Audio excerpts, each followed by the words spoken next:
नमस्कार। सुबह 8 बजे की बड़ी खबरों में आप सभी का स्वागत है। मैं हूं नीलू। लेकिन खबरों में आगे बढ़ने से पहले आपको बता दें कि देश में कोरोना केसेस काफी बढ़े हैं। ऐसे में मास्क सबसे बड़ा हथियार है।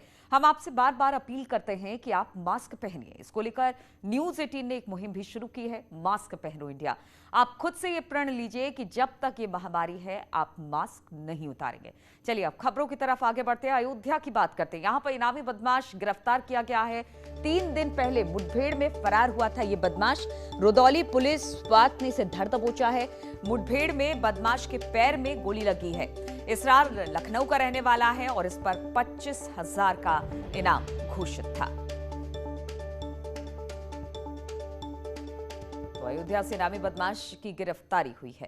थाना रुदौली क्षेत्र में थाना रुदौली पुलिस और स्वाट टीम की एक 25,000 के इनामिया बदमाश इसरार के साथ मुठभेड़ हुई है। इस मुठभेड़ में आत्मरक्षात्मक कार्रवाई में इसरार के पैर में गोली लगी है। इसरार 25,000 का इनामिया है और साथ ही साथ ये चोरी, नकबजनी इत्यादि कई मामलों में वांछित चल रहा है। विगत दिनों एक पुलिस मुठभेड़ में इसके अन्य साथी गिरफ्तार हुए थे और वहां से ये फरार होने में सफल रहा था। आज इसको गिरफ्तार किया गया है। इसमें आगे की विधिक कार्रवाई प्रचलित है।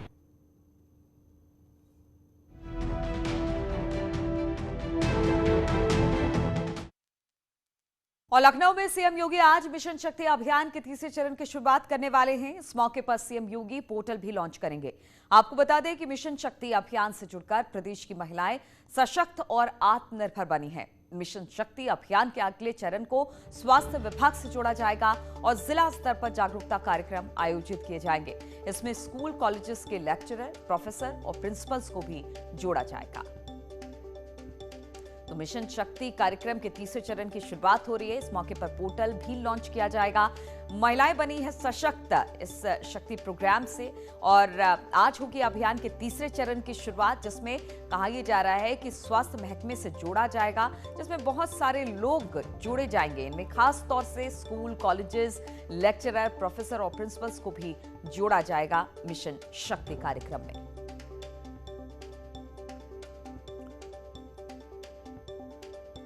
तो इस अभियान की बात की जाए तो मिशन शक्ति के तीसरे चरण की आज शुरुआत हो रही है। सीएम योगी इसकी शुरुआत करने वाले हैं। प्रदेश की महिलाएं इस कार्यक्रम के तहत सशक्त और आत्मनिर्भर बनी है। मिशन शक्ति अभियान के अगले चरण को स्वास्थ्य विभाग से जोड़ा जाएगा। कोविड जैसी महामारी है और इसलिए स्वास्थ्य पर विशेष फोकस इस तीसरे चरण पर होगा। बातचीत करने के लिए अनामिका फोन लाइन पर हमारे साथ जुड़ गई हैं। अनामिका, अगर मिशन शक्ति की बात की जाए, 2 चरण हो चुके हैं, आज तीसरे चरण की शुरुआत हो रही है। क्या खास तीसरे चरण में?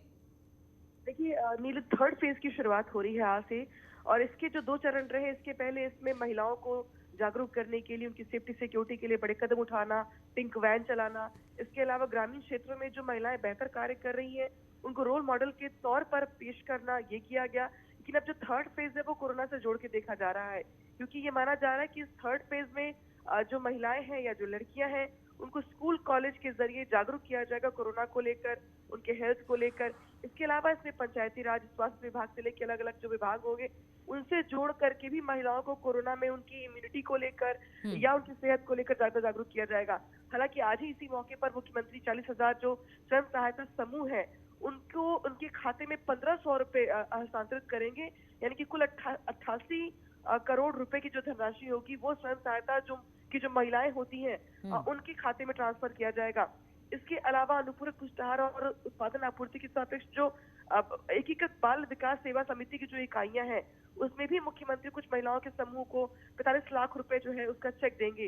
तो यानी कि राज्य आजीविका मिशन के तहत इस कार्यक्रम को जोड़ा गया है और जैसे मैंने पहले भी कहा कि अलग अलग विभागों के जरिए ये प्रयास किया जाएगा कि 3rd फेज को और भी ज्यादा मजबूत, सशक्त बनाया जाए, क्योंकि 6 महीने में ही चुनाव होने वाले हैं और मिशन शक्ति जो खास तौर पे महिलाओं के लिए है, महिलाओं की सिक्योरिटी के लिए, महिलाओं को ज्यादा सशक्त बनाने बिल्कुल। तो आज तीसरा फेज, इसकी शुरुआत सीएम करने वाले हैं और ये भी बेहद महत्वपूर्ण है। बहुत बहुत शुक्रिया आपका अनामिका हमारे साथ जुड़ने के लिए। और दिल्ली में सीएम योगी केंद्रीय मंत्रियों से मुलाकात करेंगे। जल शक्ति मंत्री गजेंद्र सिंह शेखावत से मिलने वाले हैं। सुबह 8:30 बजे ये मुलाकात होनी है। सुबह 9 बजे की बात की जाए तो कृषि मंत्री नरेंद्र सिंह तोमर से मुलाकात होगी सीएम योगी की। उत्तर प्रदेश सदन में दोनों नेताओं से ये मुलाकात तय की गई है। विकास कार्य और दूसरे अहम मुद्दे चर्चा का विषय होंगे।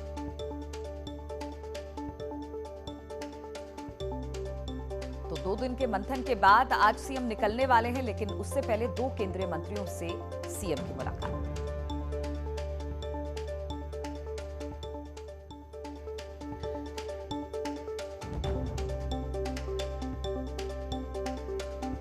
और मिशन 2022 को लेकर बीजेपी के दिग्गजों ने दिल्ली में 2 दिनों तक मंथन किया। गुरुवार को अवध, काशी और गोरखपुर क्षेत्र के सांसद शामिल हुए। सीएम योगी भी मीटिंग में शामिल हुए। बीजेपी के राष्ट्रीय अध्यक्ष जेपी नड्डा की अध्यक्षता में हुई बैठक में 2022 की चुनावी रणनीति पर चर्चा हुई। साथ ही सभी सांसदों से कहा गया कि वो अपने अपने क्षेत्रों में राशन वितरण और वैक्सीनेशन की स्थिति पर फोकस करें। उन्हें ये भी कहा गया कि सबका साथ सबका विकास पर जोर होगा। दिल्ली में 2 दिन तक मंथन हुआ और मंथन के बाद बहुत सारी चीजें पार्टी के लिए तय की गई। और पार्टी के कार्यकर्ता गरीब कल्याण योजना के तहत जो मुफ्त राशन देने का काम किया जा रहा है वो गरीबों तक पहुंचाना है। और जो कोरोना है उस कोरोना से भी तीसरी लहर से निपटने के लिए सेवा ही संगठन है, जो निगरानी समितियां बनी है, उन तक के जो किट वगैरह वितरण कर दिया गया है, उसके लिए जनजागरण अभियान का पार्टी के कार्यक्रमों को पार्टी के राष्ट्रीय अध्यक्ष जी और माननीय मुख्यमंत्री जी सांसदों से संवाद करके आगे बढ़ाने के लिए बैठक थी, रूटीन बैठक। चुनाव तो योगी मोदी जी सबका साथ सबका विकास सबका विश्वास के साथ पर ही जीता जाएगा, पर हम लोग लोकसभा के बाद में फिर सेवा करें सबकी, और सेवा ही संगठन है। केवल हम लोग राजनीति करने के लिए राजनीति में नहीं आए हैं, राष्ट्र की सेवा करना। पंडित दीनदयाल जी का जो संकल्प था अंत्योदय, उसकी सेवा करना, ये पार्टी का कर्तव्य होना। और बलिया के बेरिया से बीजेपी विधायक सुरेंद्र सिंह ने एक बार फिर से विवादित बयान दे दिया है। बीजेपी विधायक ने अखिलेश यादव को औरंगजेब की संस्कृति का करार दिया। साथ ही अखिलेश से राज्य और देश के सम्मान की उम्मीद न करने की बात कही। शुद्ध रूप से औरंगजेब संस्कृति के, औरंगजेब भी अपने पिता को मार के गद्दी पर बैठ गया था। आप प्रजातंत्र में, प्रजातांत्रिक व्यवस्था में, भारत के प्रजातांत्रिक व्यवस्था में कोई औरंगजेबी संस्कृति का नेता है तो वो अखिलेश जी है। और अखिलेश जी हैं अपने पिता को, एक सम्मानित पिता को लातों से मार करके हटा करके और देश का अध्यक्ष बन गया। अब इससे भी बड़ा जो है कोई संस्कार का उदाहरण दुनिया मिल सकता है।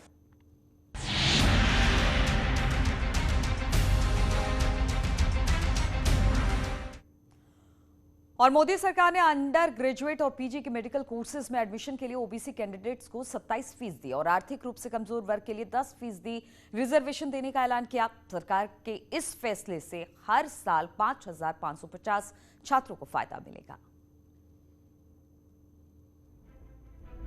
मेडिकल एजुकेशन के सेक्टर में एडमिशन के लिए ओबीसी और आर्थिक रूप से कमजोर तबके के छात्रों को बड़ी राहत मिली है। मोदी सरकार ने एक अहम फैसला लिया, जिसके तहत ओबीसी को 27% और आर्थिक रूप से कमजोर कैंडिडेट्स को 10% आरक्षण दिया जाएगा। केंद्र का ये फैसला 2021-22 के सत्र से लागू होगा। इस फैसले की जानकारी पीएम ने सोशल मीडिया के जरिए दी। पीएम ने ट्वीट किया, हमारी सरकार ने वर्तमान शैक्षणिक वर्ष से यूजी और पीजी मेडिकल या डेंटल कोर्स के लिए ऑल इंडिया कोटा स्कीम में ओबीसी के लिए 27% आरक्षण और आर्थिक रूप से कमजोर वर्ग के लिए 10% आरक्षण देने का ऐतिहासिक निर्णय लिया है। ये हमारे देश में सामाजिक न्याय का नया प्रतिमान बनाएगा। आरक्षण से जुड़ा फैसला लागू होने के बाद यानी ऑल इंडिया कोटा स्कीम के तहत MBBS, MS, BDS, MDS, dental, medical और डिप्लोमा में हर साल 5,550 कैंडिडेट्स को इसका फायदा मिलेगा। प्रधानमंत्री मोदी ने आरक्षण के मसले पर 26 जुलाई को बैठक की थी। मीटिंग के महज 3 दिन बाद ही सरकार ने ओबीसी और ईडब्ल्यूएस स्टूडेंट्स के लिए बड़ा ऐलान कर दिया।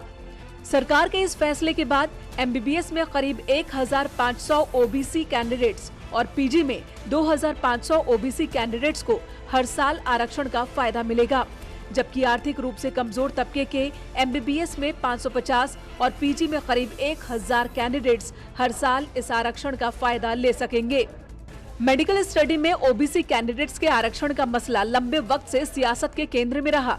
असल में AIQ यानी कि ऑल इंडिया कोटा स्कीम 1986 में सुप्रीम कोर्ट के निर्देश के तहत शुरू की गई थी।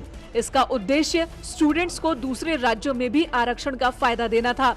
इसके बाद साल 2007 में सुप्रीम कोर्ट ने AIQ स्कीम के तहत SC के लिए 15% और ST के लिए 7.5% आरक्षण की शुरुआत करने का निर्देश दिया था। 2007 में ही सेंट्रल एजुकेशन बोर्ड ने एडमिशन में रिजर्वेशन लागू किया और मेडिकल एजुकेशन में OBC को भी 27% आरक्षण मिलने लगा, मगर ये सिर्फ सेंट्रल एजुकेशन सेंटर्स में ही मिल रहा था, जबकि राज्य के मेडिकल कॉलेज और डेंटल कॉलेज में OBC कैंडिडेट्स को आरक्षण का फायदा नहीं मिल रहा था। अब मोदी सरकार के फैसले के बाद सभी मेडिकल कॉलेज में OBC कैंडिडेट्स को 27% आरक्षण का फायदा मिल सकेगा। Bureau report, news 18। और मुजफ्फरनगर से खबर लेते हैं। यहाँ पर बारिश की वजह से एक कच्चा मकान गिर गया और इस हादसे में 3 लोगों की मौत हो गई। 4 लोग इसमें घायल हुए हैं। घायलों को अस्पताल में एडमिट करा दिया गया है। मामला मंसूरपुर थाना क्षेत्र के बेगराजपुर का बताया जा रहा है, जहां पर यह हादसा हुआ है। बारिश हो रही थी पिछले 3 दिनों से और उसके बाद इस तरह का हादसा देखने को मिला। बारिश के कारण गिर गया है, जिसमें 7 लोग उसमें थे, जिनको निकाल कर अस्पताल पहुंचाया गया था, जिसमें से 3 लोगों की दुखद मृत्यु हुई है। बाकी लोगों का उपचार चल रहा है, ठीक है। और रुकेंगे छोटे से ब्रेक के लिए, लेकिन आपको बता दें कि बढ़ाइएगा जोश जब ओलंपिक में उतरेंगे मैन इन ब्लू। आप भी पहनिए टीम इंडिया वाला टी-शर्ट। ब्रेक के बाद एक बार फिर से आप सभी का स्वागत है। बनारसी साड़ी हर महिला को पसंद आती है, इसलिए बनारसी साड़ी के नाम पर ठगी भी काफी होती है। इस ठगी से बचने के लिए एक पहल की गई है। अब साड़ियों में QR कोड डिजाइन के तौर पर शामिल होगा। इसमें जालसाजी से बचा जा सकेगा। वैसे तो बनारस में कई परंपराएं हैं जो दुनिया में अपना स्थान बनाए हुए हैं, लेकिन बनारस की एक ऐसी भी कला है जो दुनिया भर की महिलाओं को इस तरफ आकर्षित करती है। ये कला है बनारस के बुनकरों की, जिनकी बुनकरी से तैयार हुई बनारसी साड़ी दुनिया में अलग पहचान बना चुकी है। लेकिन आधुनिकता के इस दौर में बनारसी साड़ी के व्यापार में जालसाजी ने अपनी पैठ बना ली है, जिसके कारण नकली बनारसी साड़ियां भी बाजार में आने लगी हैं। लेकिन अब QR कोड बनारसी साड़ियों की सच्चाई बयां करेगा। इस QR कोड को स्कैन करते ही साड़ी बनाने वाले से लेकर जगह तक सब कुछ सामने आ जाएगा, जिससे ग्राहकों को शुद्ध बनारसी साड़ियां मिल सकेंगी। मार्केट सर्वे किया, उसमें उसको आइडिया आया कि हम लोग डिमार्केट कर सकते हैं हैंडलूम, पावरलूम में, और कस्टमर्स को हेल्प कर सकते हैं कि वो मैन्युफैक्चरर तक पहुंच पाए। तो उसके लिए उसने QR कोड का एक आइडिया दिया, उस पर डिस्कशन हुआ, तो फिर हम लोगों ने उसको वर्कआउट किया। बनारस हथकरघा उद्योग के विकास पर काम कर रहे मैकेनिकल इंजीनियरिंग के रिसर्च स्कॉलर का कहना है कि बनारस हैंडलूम उद्योग कई चुनौतियों का सामना कर रहा है, जिसमें मार्केटिंग प्रमुख है। ज्यादातर ग्राहकों को हथकरघा और पावरलूम साड़ी के बीच अंतर के बारे में जानकारी नहीं है। हथकरघा चिन्ह और GI चिन्ह के बारे में कुछ ही लोग जानते हैं। इसी समस्या को ध्यान में रखते हुए साड़ियों पर ही लोगो और QR कोड की तकनीक का इजाद किया गया है। मार्केट में पावरलूम और हैंडलूम के डिफ्रेंशिएट नहीं कर पा रहे कस्टमर्स, और दूसरे कि जो कस्टमर्स है जिन्होंने चाहते हैं कि उनको किसी कलर के चाहिए, उनको किसी डिज़ाइन के चाहिए, वो हैंडलूम में वो कस्टमाइजेशन नहीं कर पा रहे, क्योंकि वो जो मैन्युफैक्चर कर रहे हैं उनके पास पहुंच नहीं पा रहे। अब जो साड़ी है कौन बनाए, कैसे बनाए, वो किसको, जो कस्टमर है उसको कुछ नहीं पता है। तो हमने क्या किए थे, अब ने ये QR कोड का जो आविष्कार किया। अब तो डिजिटल इंडिया मूवमेंट की वजह से हर बंदा तो QR मतलब सब कुछ जानता ही है, मोबाइल्स कैसे यूज़ करना है क्या है। तो हमने ये QR कोड बनाया। हम चाहता है कि ये QR कोड साड़ी पर लागू हो जाए, तब जो बंदा कस्टमर जो भी स्कैन करेगा उसको पता चल जाएगा कि कहाँ बने, कौन बनाया, कब बनी है। तो उसका वजह से उसको एक कॉन्फिडेंस आएगा कि हाँ ये साड़ी बनारस का ही है, कौन बनाई वो उसको पता चल गया। इस मुहिम में व्यापारियों ने भी रिसर्चर्स का साथ दिया है, जिन्होंने इस QR कोड को साड़ियों पर छपाई के माध्यम से उतारा और अब इस QR कोड और हैंडलूम मार्क लोगो को इनबिल्ट करने की कोशिश की जा रही है। QR कोड से सबसे पहला फायदा तो ये होगा कि QR कोड में हम वो इन्फॉर्मेशन डाल रहे हैं, अपना पूरा एड्रेस डाल रहे हैं, कॉन्टैक्ट नंबर डाल रहे हैं, अपना साइट डाल रहे हैं, उसके साथ साथ और इन्फॉर्मेशन जो साड़ी में उसको भी हम आगे ला रहे हैं जो है कि पूरे साड़ी के बारे में जानकारी मिल जाए जो है। जब मेरा साड़ी इन यूजर्स कस्टमर के पास जाएगा तो स्कैन करके देख सकता है कि ये साड़ी कहाँ की बनी हुई है, मुझसे वो कांटेक्ट कर सकता है, इसलिए मेरा व्यापार बढ़ेगा। दूसरी चीज़ ये हो सकता है कि वो बीच में जो जिस शोरूम से बीच मिडिल मैन से लिया है उससे न लेकर के सीधे हमसे लेगा, इसलिए मेरे उससे कस्टमर मेरे साथ बढ़ेंगे और उस इन यूजर्स को कस्टमर को भी फ़ायदा होगा। जो बीच का प्रॉफिट है वो सीधे सीधे उसके पंप हो जाएगा और मेरे को उसको डायरेक्ट फ़ायदा मिलेगा। बनारसी साड़ियों को लेकर की गई इस पहल से वाकई ग्राहकों को लाभ मिलेगा और आसानी से बनारसी साड़ियां खरीदी जा सकेंगी। वाराणसी से न्यूज़ 18 के लिए रवि पांडे की रिपोर्ट।